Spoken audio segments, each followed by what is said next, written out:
വളരെ പ്രിയമുള്ള സഹോദരന്മാരെ, സഹോദരികളെ, നമ്മുടെ ഈ ഒരുമിച്ച് കൂടലും ഇവിടെ ചെലവഴിക്കുന്ന ഈ സമയവും ഒരു നല്ല പ്രവർത്തനമായി, നല്ല പ്രവർത്തനങ്ങൾ മാത്രം നമുക്ക് തുണയായി തീരുന്ന ലോകത്തെ ദയാലുവായ അള്ളാഹു നമ്മിൽ നിന്ന് സ്വീകരിക്കുമാറാകട്ടെ. സാധാരണ മനുഷ്യന്മാരെ ഭാഗ്യത്തെയും നിർഭാഗ്യത്തെയും വിലയിരുത്താറുള്ളത് വളരെ ഭൗതികമായ അർത്ഥത്തിലാണ്.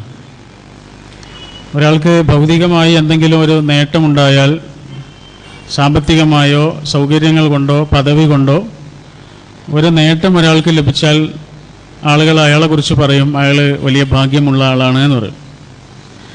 ഇതേ സംഗതികളിൽ എന്തെങ്കിലും ഒരു നഷ്ടം വന്നാൽ അപ്പോൾ പറയും അയാൾക്ക് വല്ലാത്ത നിർഭാഗ്യമാണ് എന്ന് പറയും. എന്ന് പറഞ്ഞാൽ നമ്മൾ ഭാഗ്യത്തെയും നിർഭാഗ്യത്തെയും എണ്ണുന്നത് ഭൗതികമായ അർത്ഥത്തിലാണ്. ഇബ്രാഹിം ഇബ്നു അദ്ഹം എന്ന് പറഞ്ഞ വലിയ ഒരു പണ്ഡിതനുണ്ടായിരുന്നു. അദ്ദേഹം ഒരിക്കൽ ജമാഅത്ത് നിസ്കരിക്കാൻ വേണ്ടി പള്ളിയിലേക്ക് വന്നു. പക്ഷെ അപ്പോഴേക്ക് നിസ്കാരം തീർന്നുപോയി. അപ്പോൾ അതിൻ്റെ വിഷമം കൊണ്ട് അദ്ദേഹം പള്ളിയുടെ ഒരു മൂലയിലിരുന്നിട്ട് ഇങ്ങനെ സങ്കടപ്പെട്ടിരിക്കുകയാണ്. അപ്പോൾ അവിടെ കൂടിയ ആളുകളിൽ നിന്ന് ഒരാൾ വന്ന് ഇദ്ദേഹത്തെ ആശ്വസിപ്പിച്ചു, സാരമില്ല എന്ന് പറഞ്ഞു. അപ്പോൾ അവിടെ കൂടിയ എല്ലാ ആളുകളോടായിട്ട് അദ്ദേഹം പറഞ്ഞൊരു കാര്യമുണ്ട്. അദ്ദേഹം ഒരു വലിയ ഗുരുനാഥനാണ്.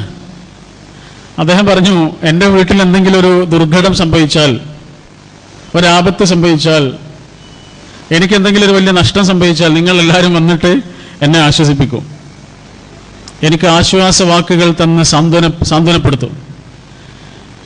പക്ഷേ എനിക്കൊരു നിസ്കാരം നഷ്ടപ്പെട്ടപ്പോൾ, ഒരു ജമാഅത്ത് നിസ്കാരം എനിക്ക് നഷ്ടപ്പെട്ടപ്പോൾ നിങ്ങളുടെ കൂട്ടത്തിൽ ഒരാൾക്ക് മാത്രമേ അതൊരു വലിയ നഷ്ടമായിട്ട് തോന്നിയുള്ളൂ. കാരണം നമ്മുടെയൊക്കെ കണ്ണിൽ, അദ്ദേഹം പറയാണ്, നമ്മുടെയൊക്കെ കണ്ണിൽ നഷ്ടം എന്ന് പറയുന്നത് ഭൗതികമാണ്, നേട്ടം എന്ന് പറയുന്നത് ഭൗതികമാണ്. ഒരു ജമാഅത്ത് നിസ്കാരം നഷ്ടപ്പെടുക എന്നതൊരു നഷ്ടമായി നമ്മൾ കാണുന്നേയില്ല എന്ന് അദ്ദേഹം പഠിപ്പിക്കുന്നുണ്ട്. അതിലൊരു വലിയ ദർശനമുണ്ട്, ഒരു തത്വമുണ്ട്. അത് മറ്റൊന്നുമല്ല, ഈമാൻ എന്ന് പറഞ്ഞ ഒരു അനുഭവം ഒരാളുടെ ഉള്ളിലേക്ക് പ്രവേശിക്കുക എന്ന് പറഞ്ഞാൽ അയാളുടെ കാഴ്ചപ്പാടുകൾ മാറുക എന്നാണ്.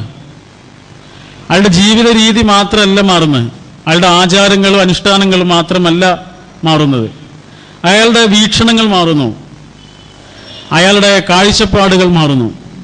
അയാൾ ഈ ലോകത്തെയും ജീവിതത്തെയും അനുഭവങ്ങളെയും കാണുന്ന രീതി മാറുന്നു. ഹബീബായ റസൂൽ സല്ലല്ലാഹു അലൈഹി വസല്ലം, നിങ്ങൾ ആലോചിച്ച് നോക്കൂ, ലോകത്തെ വളരെ കുറച്ച് സന്തോഷങ്ങൾ അനുഭവിച്ച ചരിത്ര പുരുഷന്മാരിൽ ഒരാളാണ്. ഹബീബായ റസൂൽ എന്ന് പറഞ്ഞ ഈ ലോകത്തേക്ക് അള്ളാഹു സൃഷ്ടിച്ചതിൽ വെച്ച് ഏറ്റവും അഷ്റഫാണ്, ഏറ്റവും മഹത്വമേറിയ അള്ളാഹുവിൻ്റെ സൃഷ്ടിയാണ്. എന്നാൽ ആ മഹത്വമേറിയ അള്ളാഹുവിൻ്റെ സൃഷ്ടിക്ക് ഹബീബായ റസൂൽ സല്ലല്ലാഹു അലൈഹി വസല്ലമയ്ക്ക് അനുഭവിക്കാനുണ്ടായിരുന്നത് വളരെ കുറച്ച് സന്തോഷങ്ങളേ ഉള്ളൂ, ദുഃഖങ്ങളായിരുന്നു കൂടുതൽ. നമ്മളൊന്ന് ആലോചിച്ച് നോക്കൂ, ഒരു വാപ്പയുടെ സന്തോഷം കിട്ടിയിട്ടില്ല, കണ്ടിട്ട് പോലുമില്ല, വാപ്പയെ കണ്ടിട്ടെന്നില്ല, ഓർമ്മന്നില്ല. നമ്മൾക്കൊക്കെ ഒരു പക്ഷേ വാപ്പയെ ഓർമ്മയില്ലാതിരിക്കാം, പക്ഷേ വാപ്പയുടെ ഫോട്ടോയെങ്കിലും കയ്യിലുണ്ടാവും, വാപ്പ മരണപ്പെട്ടിട്ടുണ്ടെങ്കിൽ. പക്ഷെ വാപ്പയുടെ മുഖം എന്താണ് എന്ന് പോലും കണ്ടിട്ടില്ലാത്ത ഹബീബായ റസൂൽ സല്ലല്ലാഹു അലൈഹി വസല്ലമയെ ഒരു നിമിഷം ഒന്ന് ആലോചിച്ച് നോക്കും. അതുകൊണ്ടാണ് യതീമിൻ്റെ ദുഃഖത്തെക്കുറിച്ച് റസൂൽ ഇത്രയും വിശദീകരിച്ചിരുന്നത്. എന്തുകൊണ്ടാണത്? യതീമിൻ്റെ സങ്കടം എന്താണ് എന്ന് യതീമായിരുന്ന റസൂലിന് അറിയാമായിരുന്നു. മനസ്സ് കടുത്തുപോയി എന്നറിഞ്ഞിട്ടൊരു സഹാബി റസൂലിൻ്റെ അടുത്ത് വന്നപ്പോൾ റസൂൽ പറഞ്ഞത്, മനസ്സ് കടുത്തു പോയിട്ടുണ്ടെങ്കിൽ ഒരു യതീമായ കുട്ടിയെ പോയിട്ട് ഉമ്മ വെക്കുക എന്നാണ് പറഞ്ഞത്. അവനോട് വാരിപ്പുണര്, സ്നേഹം കിട്ടാത്തവനത് കിട്ടുമ്പോൾ അറിയാം അതിൻ്റെ വില എത്രയാണ്.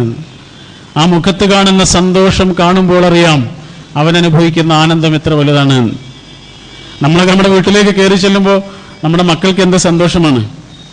അങ്ങനെ കയറി വരാനൊരു വാപ്പയില്ലാത്ത കുട്ടികളാണ് അനാഥകൾ എന്ന് പറയുന്നത്.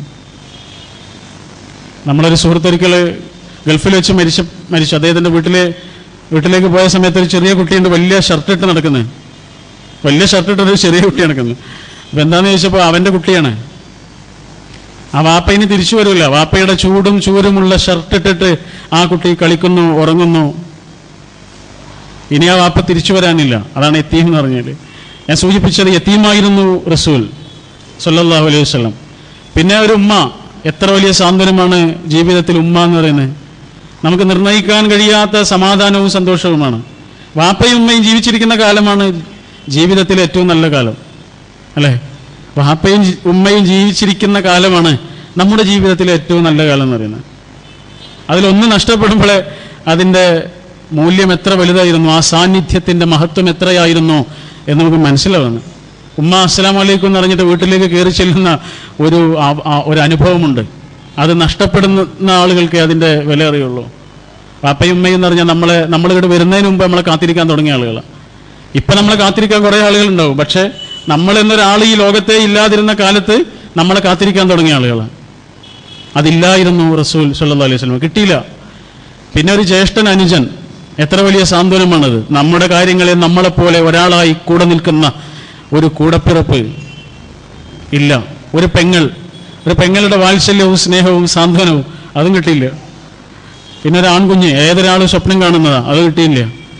റസൂലുള്ളാഹിയുടെ ജീവിതത്തിൽ ഏറ്റവും വലിയ സമാധാനവും സന്തോഷവും എന്ന് പറഞ്ഞാൽ കിട്ടിയ അനുഭവങ്ങളിൽ ഏറ്റവും വലിയ മൂല്യമേറിയത് എന്ന് റസൂൽ തന്നെ വിശദീകരിച്ചത്, ഒന്ന് റസൂലിന് നല്ല സുഹൃത്തുക്കൾ ഉണ്ടായിരുന്നു എന്നുള്ള, റസൂലിന്റെ കൂടെ നിൽക്കാൻ, മരിക്കാനാണെങ്കിൽ അതിന് കൂടെ നിൽക്കുവാൻ പറ്റുന്ന ആത്മസൗഹൃദങ്ങൾ ഉണ്ടായിരുന്നു എന്നുള്ള.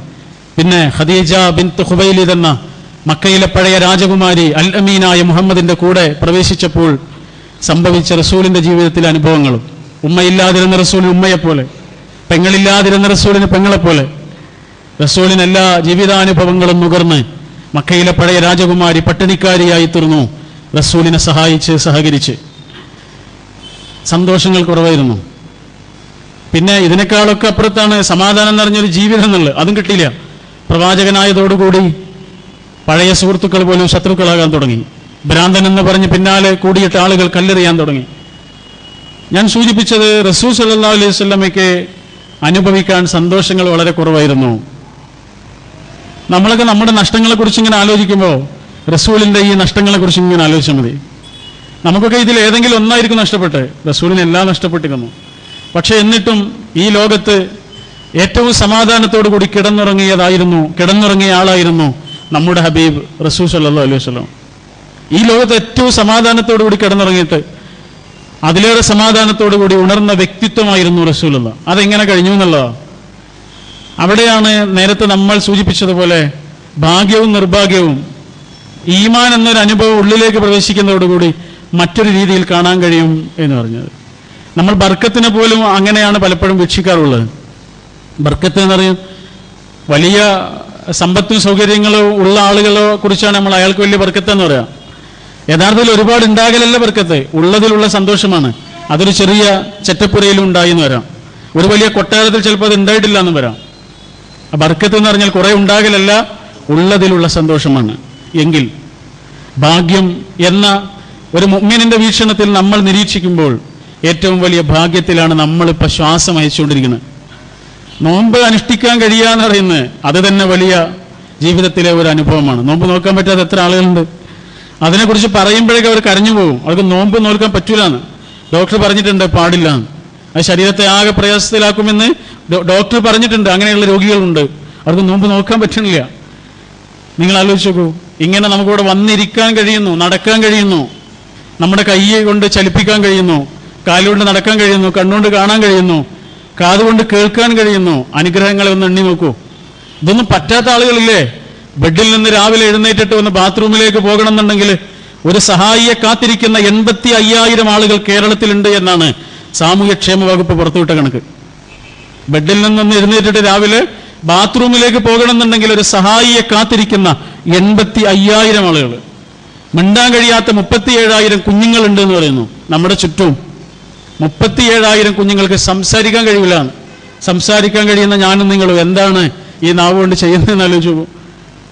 അഭാഗ്യമല്ലേ ഇതൊക്കെ?